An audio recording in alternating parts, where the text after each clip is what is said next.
fitting a diet into your lifestyle. Here is the other issue with eating a diet designed simply to help you reduce your caloric intake. It's miserable.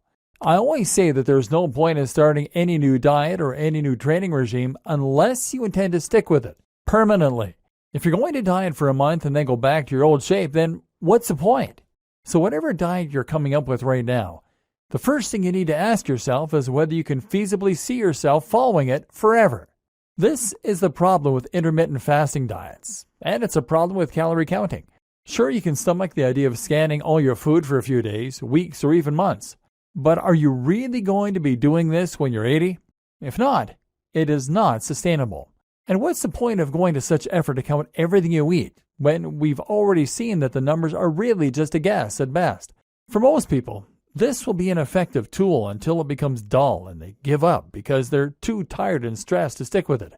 For others, it might never work, owing to other biological factors that prevent them from getting the most from it. Cast your mind back to the notion of your body going through cycles between anabolic and catabolic. Now ask yourself, what have you been doing all day at work? You've been stressed, likely getting into arguments, working to deadlines, and struggling with difficult clients. At the same time, you've been staring into a screen which is a very bright source of artificial light. What does all this mean? It means you're very much in fight or flight.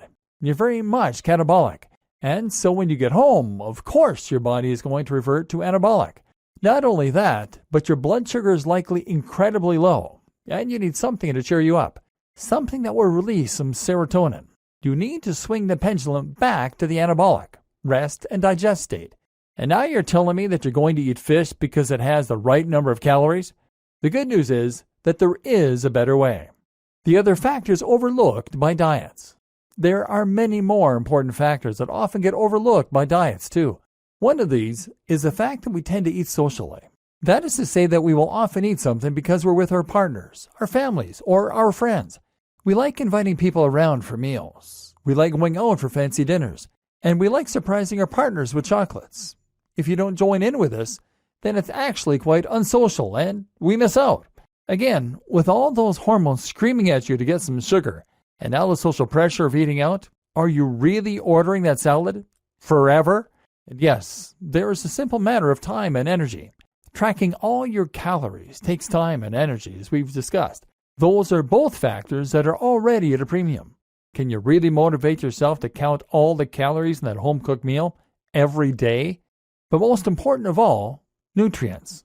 And there's something else that doesn't get a lot of attention when it comes to diet, and that absolutely deserves it. That's nutrition.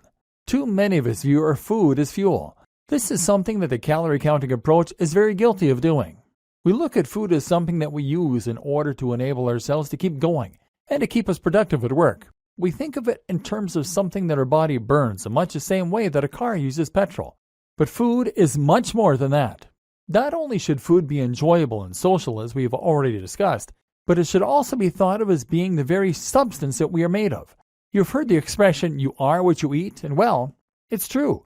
When you consume amino acids from nutrients, your body actually reconstitutes those in order to build your muscle and skin. You are literally recycling the parts of dead animals and plants in order to rebuild your own tissue. Likewise, the micronutrients found in your food help to build your bones and connective tissues, your brain chemicals, and even the hormones that help to drive you. Micronutrients are the tiny nutrients that come from all our food, and they're absolutely essential to helping us to perform and feel our very best.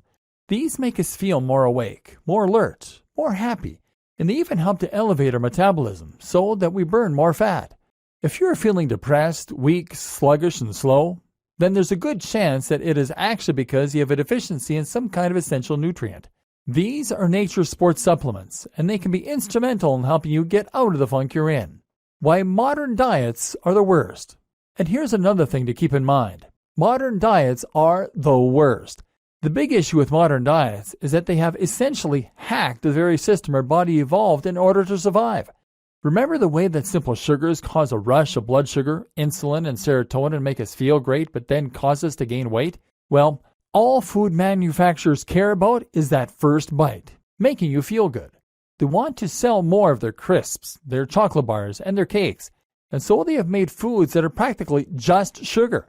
These are constantly and immediately spiking the blood sugar and can single-handedly raise your chances of developing diabetes and other health conditions.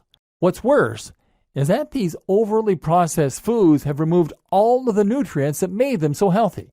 If you eat a piece of fruit, you'll probably find it's packed with vitamin C, vitamin A, resveratrol, and a host of antioxidants which will help you to look and feel more awesome.